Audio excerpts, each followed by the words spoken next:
Baik teman-teman, di sini saya izin untuk melanjutkan kembali mengenai pembahasan tentang media pembelajaran berbasis video. Di sini ada pemilihan sumber daya video dalam Smaldino et al. Tahun 2019 menyatakan bahwa terdapat rubrik yang dapat digunakan untuk eh, sebagai pertimbangan bagaimana video ini bisa dapat digunakan dengan baik ataupun sesuai dengan kualitas yang diharapkan.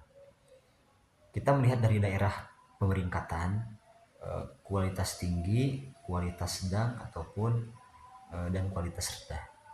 Yang pertama dilihat dari keselarasan dengan standar hasil dan tujuan.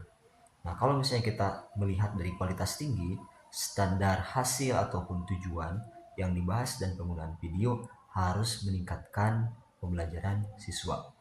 Kemudian jika kualitas sedang, itu standar hasil ataupun tujuan yang direncanakan sebagian terpenuhi dan penggunaan video dapat meningkatkan pembelajaran siswa. Kemudian ketika kita melihat dari kualitas rendah, standar hasil tujuan itu tidak dibahas dan penggunaan video kemungkinan tidak akan meningkatkan pembelajaran siswa. Kemudian yang kedua dilihat dari informasi yang akurat dan terkini. Dilihat dari kualitas tinggi, informasinya benar dan tidak mengandung materi yang sudah kadaluarsa. Kemudian kualitas sedangnya, informasi lengkap tetapi mengandung materi yang sudah kadaluarsa. Kemudian dari kualitas rendah, informasinya tidak benar dan mengandung materi yang sudah kadaluarsa. Kemudian untuk selanjutnya yaitu bahasa yang sesuai dengan usia. Nah, dilihat dari kualitas tinggi, bahasa yang digunakan sesuai dengan usia dan kosakatanya mudah dipahami. Kemudian untuk selanjutnya dari kualitas sedangnya, bahasa yang digunakan hampir sesuai dengan usia dan beberapa kosakatanya di atas ataupun di bawah usia siswa. Kemudian dari kualitas rendah, bahasa yang digunakan tidak sesuai dengan usia dan kosakatanya jelas tidak sesuai dengan usia siswa. Kemudian untuk selanjutnya yaitu tingkat minat dan keterlibatan. Nah, dari daerah pemeringkatan ini ketika kita melihat dari kualitas tingginya, topik yang disajikan agar siswa cenderung tertarik dan terlibat dalam aktivitas pembelajaran.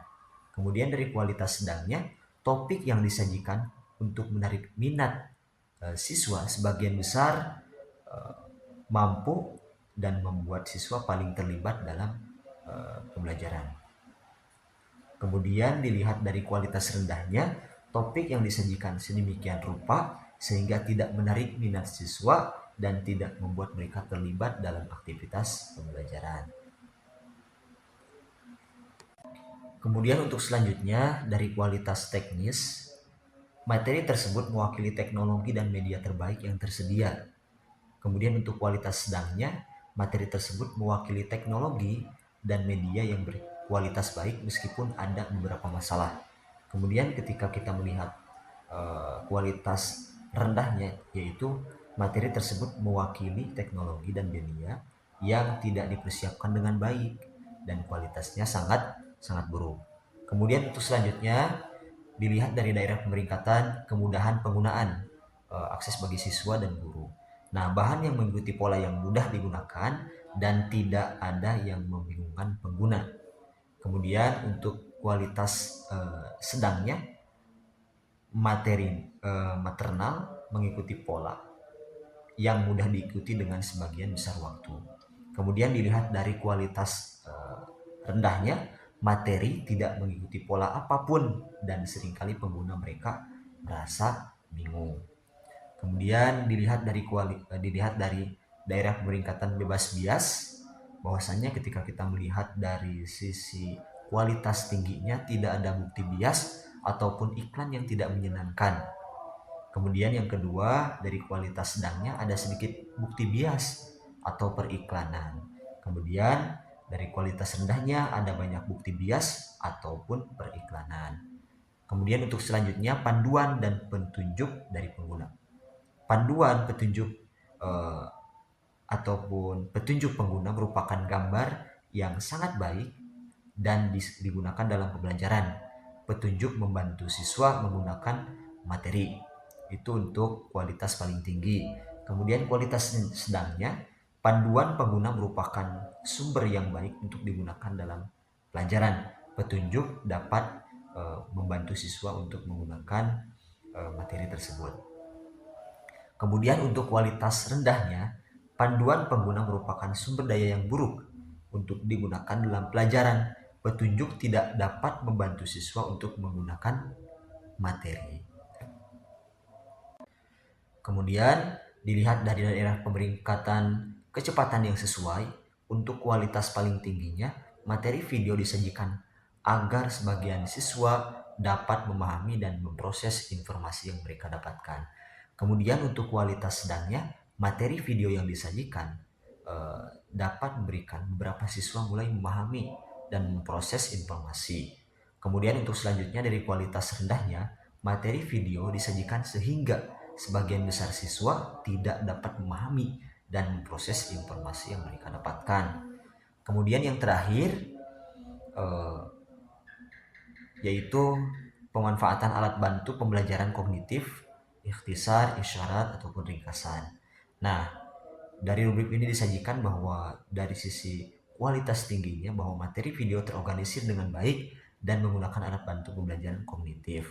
Kemudian untuk kualitas sedangnya, materi video cukup terorganisir dengan baik dan menggunakan beberapa alat bantu pembelajaran kognitif. Kemudian untuk kualitas paling rendahnya yaitu materi video tidak terorganisir dengan baik dan tidak menggunakan alat bantu pembelajaran kognitif.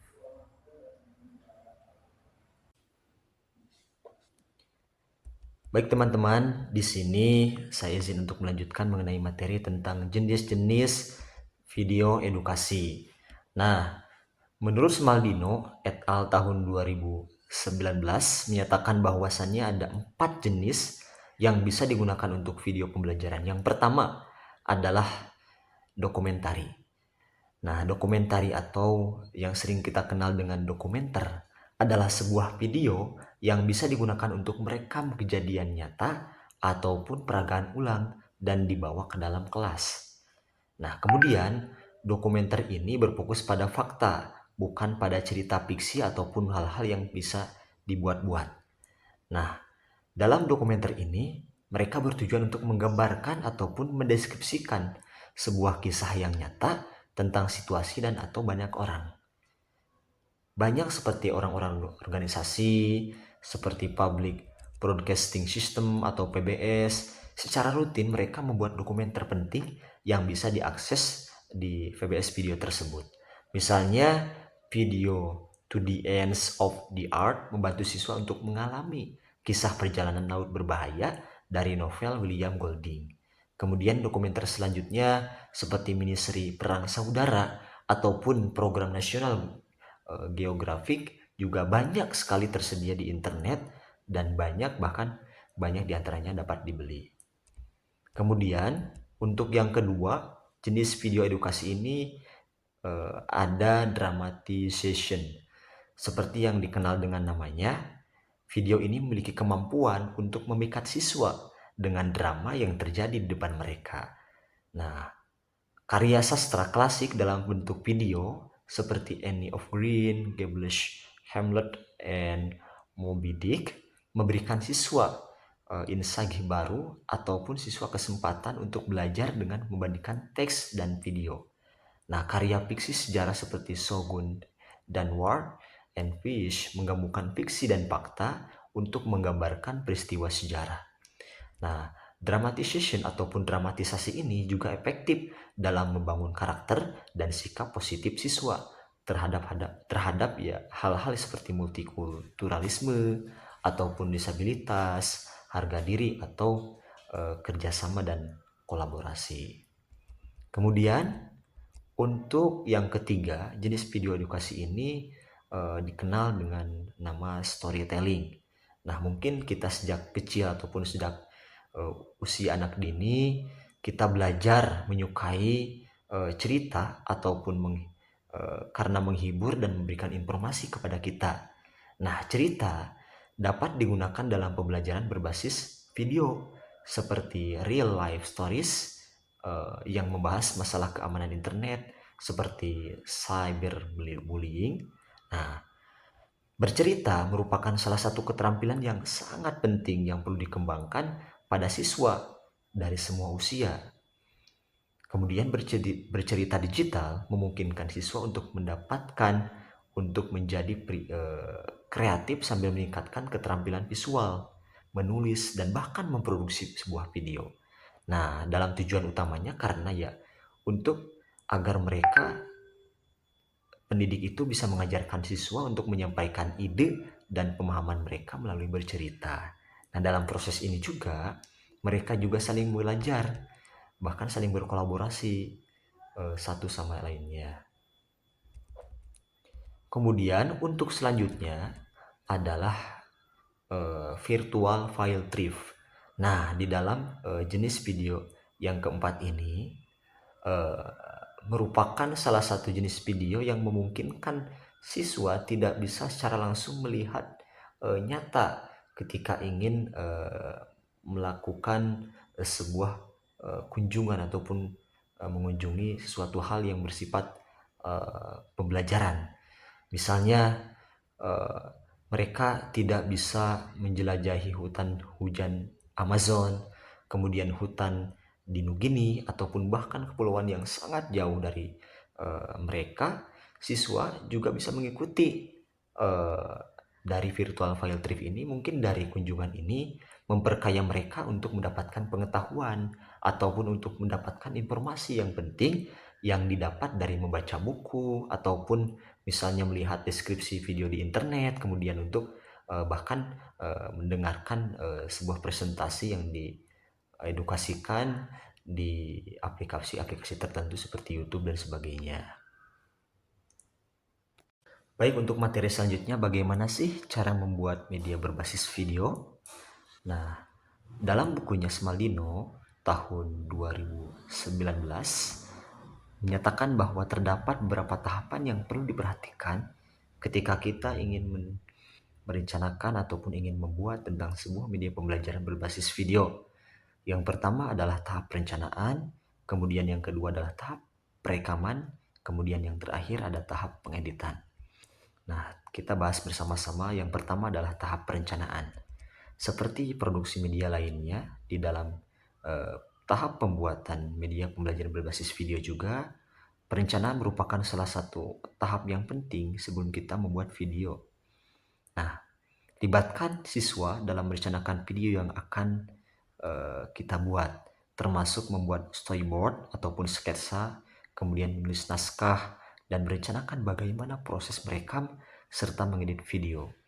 Nah, supaya apa? Agar siswa mendapatkan pengalaman yang berbeda.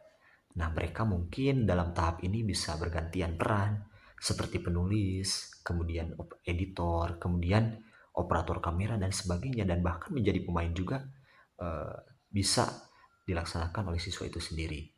Kemudian dalam proses ini dimulai dengan membuat storyboard yang merupakan sketsa adegan, naskah, dan catatan untuk kamera. Misalnya perbesar objek ataupun perkecil objek. Nah, perangkat lunak seperti Kain's Inspiration dan Inspiration bisa membantu membuat untuk storyboard ini. Nah, saat siswa bekerja dalam kelompok, storyboard ini membantu mengatur ide-ide yang mereka sajikan untuk membuat video. Untuk selanjutnya adalah tahap perekaman. Nah, di sini tahap yang kedua ini mengakses siswa untuk bisa merekam sesuai dengan storyboard ataupun naskah yang sudah mereka rencanakan. Nah, video bisa direkam dengan smartphone atau tablet ataupun kamera digital. Nah, kita mengulas sedikit mengenai tahap perekaman ini, bahwa mikrofon bawaan di perangkat yang akan diakses ataupun akan digunakan dalam perekaman ini bertujuan untuk bisa mengatur volume suara. Akan tetapi juga suara yang lain seperti langkah kaki ataupun kebisingan jalan di lingkungan tempat, lokasi tempat akan menyebabkan eh, perekaman itu tidak optimal. Nah, oleh karena itu, untuk kualitas suara yang lebih baik, gunakan mikrofon eksternal seperti mikrofon lavalier untuk satu pembicara. Kemudian jika ada suara latar yang tidak diinginkan atau pembicara bergerak, gunakan mikrofon yang lebih spesifik. Nah, perhatikan saat merekam juga, pastikan pencahayaan cukup, tidak terlalu gelap, tidak terlalu terang, area bersih, dan orang yang direkam berbicara dengan jelas, lantang, melihat ke kamera, dan tetap pada fokus topik yang sedang dibahas sesuai dengan perencanaan di awal. Kemudian, untuk selanjutnya adalah tahap pengeditan. Nah, setelah merekam, video yang sudah direkam tadi akan diselesaikan dengan tahap pengeditan melalui aplikasi pengeditan video seperti iMovie ataupun Movie Maker yang biasanya gratis di perangkat. Kemudian, aplikasi ini bisa menghapus ataupun menyusun ulang konten serta menambahkan judul, musik, foto, dan lain sebagainya. Nah, pada tahap ini ingatkan siswa untuk mengikuti storyboard mereka selama mengedit, tetapi juga fleksibel dengan perubahan yang mungkin diperlukan. Nah, pastikan juga untuk mematuhi aturan hak cipta saat membuat video.